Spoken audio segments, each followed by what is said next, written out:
एक smooth horizontal surface पे अगर एक ब्लॉक रखा हुआ रहे और उस ब्लॉक पे अगर फोर्स अप्लाइड हो तो क्या होगा? ऑब्वियसली उस पे एक्सेलरेशन होगा।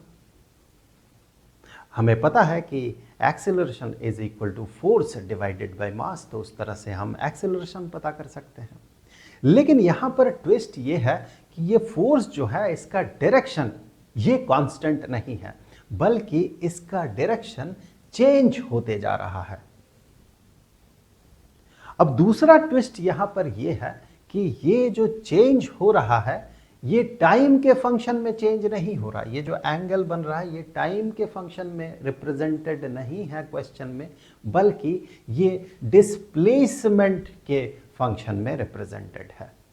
चलिए एक बार क्वेश्चन देख लेते हैं, तब जाके हमें इसका जो सीरियसनेस है क्वेश्चन का, ग्रेविटी जो है क्वेश्चन का, वो समझ में आएगा।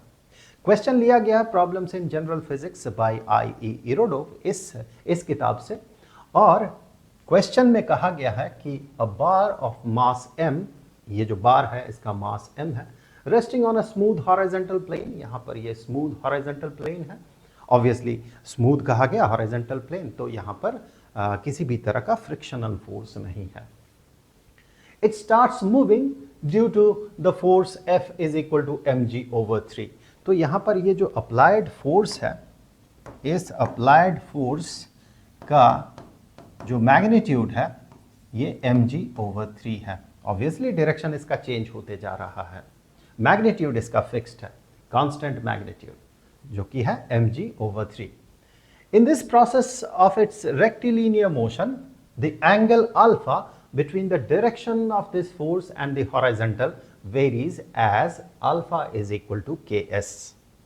वैसे किताब में as कहा गया, उसी को हमने ks लिखा है, एंड k चूंकि ये कांस्टेंट है, किताब में कहा गया a इज कांस्टेंट, a को k से सब्सटीट्यूट किया क्योंकि फिर एक्सेलरेशन के साथ कंफ्यूजन हो जाएगा। एक्सेलरेशन के लिए हम a यूज करते हैं। तो कहा गया है कि हॉरिजॉन्टल के साथ ये फोर्स जो एंगल बना रहा है, तो ये हॉरिजॉन्टल, चलिए मैं थोड़ा कलर चेंज कर दूं। सो ये हॉरिजॉन्टल लाइन, इसके साथ जो एंगल बना रहा है ये force, that angle is alpha and that alpha is के एस, वेयरएज एस जो है ये है डिस्प्लेसमेंट, यहां से यहां तक का डिस्प्लेसमेंट। तो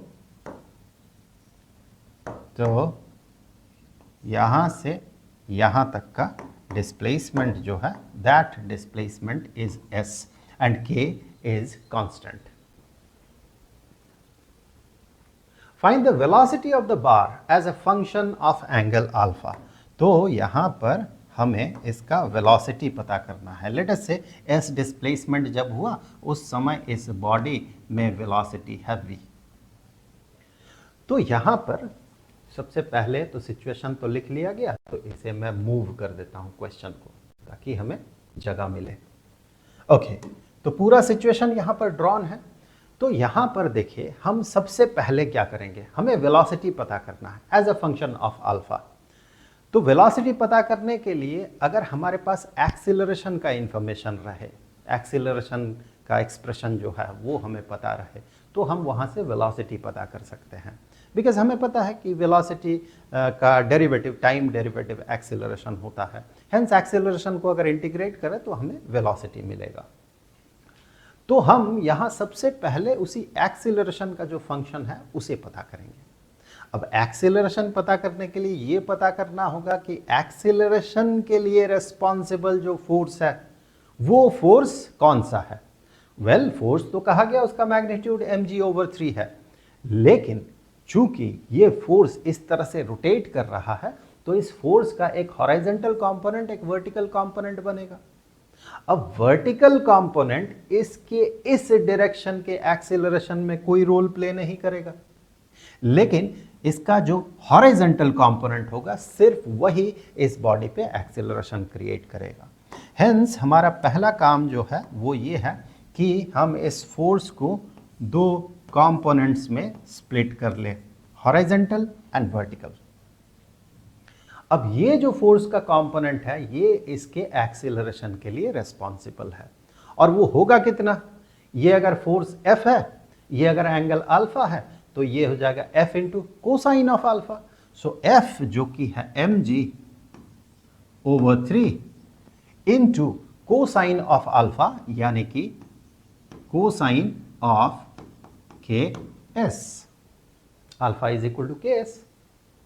अब ये जो वर्टिकल कंपोनेंट है इसका यहां पर कोई रोल नहीं है, इस पूरे सिचुएशन में जो क्वेश्चन पूछा गया वहां पर कोई रोल नहीं है, क्योंकि यहां पर फ्रिक्शन है नहीं। अगर फ्रिक्शन रहता तो उस फ्रिक्शनल फोर्स के कंप्यूटेशन में ये वर्टिकल कंपोनेंट जो है उसका एक रोल रहता।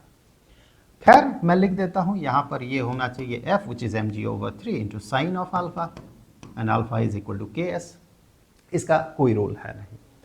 अब यहां से फोर्स, रेस्पॉन्सिबल फोर्स अगर ये हुआ तो यहां से हम एक्सीलरेशन कैसे पता करेंगे? हमें पता है कि acceleration is equal to force divided by mass. तो हम यहां से कह सकते हैं अगर ये फोर्स होगा इसे m से डिवाइड कर दें तो हमें मिलेगा g/3 into cosine of ks, into cosine of ks। तो ये हमें मिल गया acceleration, g/3 into cosine of ks। अब एक्सीलरेशन से वेलोसिटी कैसे पहुंचेंगे? एक्सीलरेशन से वेलोसिटी पहुंचने के लिए हमें इंटीग्रेट करना होगा। यहाँ पर जब हम एक्सीलरेशन से वेलोसिटी पहुंचते हैं तो वहाँ पर हमारे दिमाग में पहला ख्याल ये आता है कि चूंकि dv dt is equal to acceleration, तो हम कहेंगे कि dv is equal to a dt। तो दोनों साइड इंटीग्रेट करते, इसे इंटीग्रेट करने से dv को इंटीग्रेट करने से v मिलता है और इसे इंटीग्रेट कर दे तो हमें फाइनल एक्सप्रेशन वेलोसिटी का मिल जाएगा। लेकिन प्रॉब्लम यहाँ पर है, यहाँ कोई प्रॉब्लम नहीं। दोनों तरफ इंटीग्रेट करेंगे, dv को इंटीग्रेट करेंगे और a को जब dt के साथ मल्टीप्लाई करके इंटीग्रेट करेंगे तो एक प्रॉब्लम हम फेस करेंगे। जब हम a का वैल्यू यहाँ पर पुट करेंगे, यहाँ पर a का वैल्यू जब हम पुट करेंगे g/3 into cosine of ks into dt और इसे जब इंटीग्रेट करेंगे तो प्रॉब्लम हम ये फेस करेंगे कि कोसाइन ऑफ ks को हम कांस्टेंट की तरह ट्रीट नहीं कर सकते हैं, because s is changing, it is not constant. और ये चूंकि टाइम के रेस्पेक्ट में इंटीग्रेशन हो रहा है और s जो है टाइम के रेस्पेक्ट में या टाइम के पर्सपेक्ट में कांस्टेंट नहीं है, ये किसी न किसी तौर पे टाइम का फंक्शन है, समय के साथ साथ डिस्प्लेसमेंट हो रहा है, लेकिन कैसा फंक्शन है वो हमें नहीं पता। तो इसे हम कांस्टेंट की तरह ट्रीट नहीं कर सकते हैं। और चूंकि s टाइम का कैसा फंक्शन है ये हम नहीं जानते हैं तो इसे हम इंटीग्रेट भी नहीं कर पाएंगे। तो ना तो कांस्टेंट की तरह ना ही टाइम के फंक्शन की तरह हम इसे ट्रीट कर पा रहे हैं। दैट मीन इस तरीके से हम फाइनल सोल्यूशन तक नहीं पहुंचेंगे, इससे हम आगे ही नहीं बढ़ सकते हैं फिलहाल। तो यहाँ पर करना क्या है? यहाँ पर जैसे हमें पता है कि dv dt एक्सीलरेशन होता है, वैसे ही v इंटू dv dt, ये माफ़ कीजिएगा v इंटू dv ds, ये भी एक्सीलरेशन होता है। अब ये आता कहाँ से? ये यहीं से आता है। अगर आप dv, आई होप आप ये जानते हैं, ज़रूर जानते होंगे कि अगर मैं इसी चीज़ को dv dt को ही ऐसे लिखूं dv ds into ds dt, लिख सकते हैं हम। आप इसे सिंपल अरिथमेटिक्स में जो हम जिस तरह का कैलकुलेशन करते हैं उस तरह से आप सोच सकते हैं कि यहाँ ds कैंसिल हो जाएगा तो बचा हुआ रहेगा dv dt, ऐसे भी सोच सकते हैं।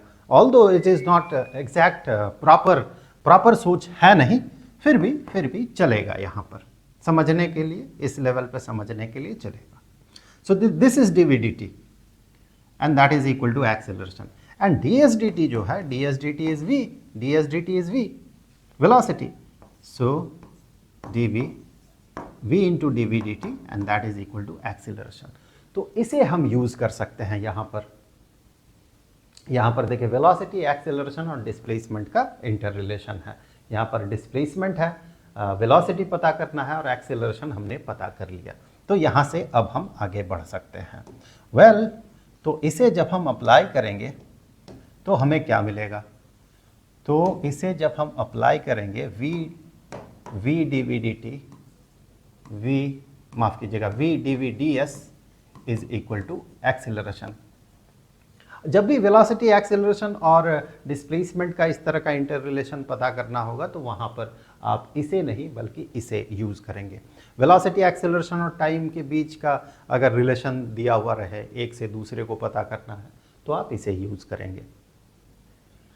तो यहाँ से हम आगे कह सकते हैं कि v d v is equal to a d s. दोनों तरफ इंटीग्रेट कर दें तो integration of v d v is equal to integration of a d s. Limit देने की ज़रूरत है नहीं, आप यहाँ से जो किसी एक कंडीशन से जो ये इनडेफिनेट इंटीग्रल है तो हमें कांस्टेंट ऑफ इंटीग्रेशन मिलेगा। आप किसी भी एक स्टेट को कंसीडर कर ले, उस स्टेट में जो सिचुएशन है उन सारे सिचुएशनल वैल्यूज़ को आप यहाँ पर पुट करके कांस्टेंट ऑफ इंटीग्रेशन पता कर सकते हैं। खैर वो हम थोड़ी देर में देख लेंगे। तो यहाँ जब v dv को इंटीग्रेट किया जाएगा तो हमें मिलेगा v स्क्वायर डिवाइडेड बाई 2। इसे इंटीग्रेट करने से साथ में कांस्टेंट होगा, दो तरफ कांस्टेंट रहेगा तो दोनों को एक साथ क्लब करके हम एक ही जगह पे कांस्टेंट को लिखेंगे। अब ए डी एस को इंटीग्रेट करें तो आपको मिलेगा इंटीग्रेशन ऑफ a के जगह पे g/3 इंटू कोसाइन ऑफ के एस इंटू डी एस। अब देखिए इसे इंटीग्रेट करना आसान हो गया, यहाँ s के रेस्पेक्ट में इंटीग्रेशन हो रहा है, यहाँ पर ds है और ये भी कोसाइन ऑफ के एस यानी कि ये s का फंक्शन है। तो अब इंटीग्रेट करना आसान हो गया और साथ में एक constant of integration, so that is equal to v square over 2 and यहाँ पर कांस्टेंट्स जो है जैसे कि g/3 इसे बाहर ले जा सकते हैं हम, और इंटीग्रेशन ऑफ कोसाइन ऑफ के एस डी एस, तो साइन का डेरिवेटिव कोसाइन होता है तो कोसाइन का इंटीग्रेशन साइन होगा। सो साइन ऑफ के एस, साइन ऑफ के एस, और चूंकि ये सिर्फ s नहीं है के एस है तो यहाँ डिनोमिनेटर में k। आप इस चीज़ को आप डिफरेंशिएट करके देखें, आपको ये मिलेगा। s के रेस्पेक्ट में डिफरेंशिएट करके देखें, आपको कोसाइन ऑफ के एस मिलेगा और साथ में एक कांस्टेंट ऑफ इंटीग्रेशन। वेल अभी हमें इस कांस्टेंट ऑफ इंटीग्रेशन का क्या वैल्यू होगा ये पता करना है। कैसे पता कर सकते हैं? आप यहाँ पर गिवन सिचुएशन में किसी भी एक स्टेट को कंसीडर कर ले जहाँ पर कि हमें v का वैल्यू पता हो और हमें s का वैल्यू पता हो, क्योंकि यही दोनों वेरिएबल्स हैं, बाकी तो सारे कांस्टेंट्स हैं, g कांस्टेंट है, k कांस्टेंट है। v और s का वैल्यू पता हो ऐसा स्टेट आप देखें कहाँ पर है। वैसा स्टेट इनिशियल स्टेट है, इनिशियल पोजीशन है, क्योंकि इनिशियल पोजीशन में ये रेस्ट में था, बॉडी शुरू में रेस्ट में था, तो यहाँ पर v इज इक्वल टू 0, और चूंकि ये इनिशियल पोजीशन है तो इसीलिए यहाँ डिस्प्लेसमेंट जो है, डिस्प्लेसमेंट भी 0 है, यहाँ पर डिस्प्लेसमेंट इज ऑल्सो 0। तो इस कंडीशन को यहाँ पर पुट करें आप, क्योंकि ये जो एक्सप्रेशन है ये इस पूरे मोशन के लिए वैलिड है। तो अगर इस कंडीशन, अगर पूरे मोशन के लिए वैलिड होगा तो ये जो सिचुएशन है इसके लिए भी ये वैलिड होगा। सिचुएशन कहता है v इज इक्वल टू 0, उस समय s इज इक्वल टू 0, तो v के जगह पे 0 पुट कर दे और s के जगह पे 0 पुट कर दे, आपको कांस्टेंट ऑफ इंटीग्रेशन का वैल्यू मिल जाएगा। जब हम v के जगह पे 0 पुट करेंगे वैसे ही हमें यहाँ पर क्या मिलेगा, ये पूरा चीज़ जो है ये 0 बन जाएगा, और जब s के जगह पे 0 पुट करेंगे तो ये चीज़ 0 बनेगा and sine of 0 is equal to 0 and this whole expression, ये जो पूरा एक्सप्रेशन है ये पूरा का पूरा एक्सप्रेशन फिर ये 0 बन जाएगा। Hence 0 is equal to 0 is equal to 0 plus c, तो c का वैल्यू कितना हो जाएगा, c का वैल्यू हो जाएगा 0, 0 is equal to 0 plus c, तो c इज इक्वल टू 0, तो इसे यहाँ से हटा दें। हमसे कहा गया था कि वेलोसिटी के लिए एक्सप्रेशन पता करें, हमसे कहा गया था find the velocity of the bar as a function of angle alpha. Alpha के फंक्शन में हमें वेलोसिटी पता करना है या वेलोसिटी का फंक्शन हमें रिप्रेजेंट करना है। तो हम यहाँ से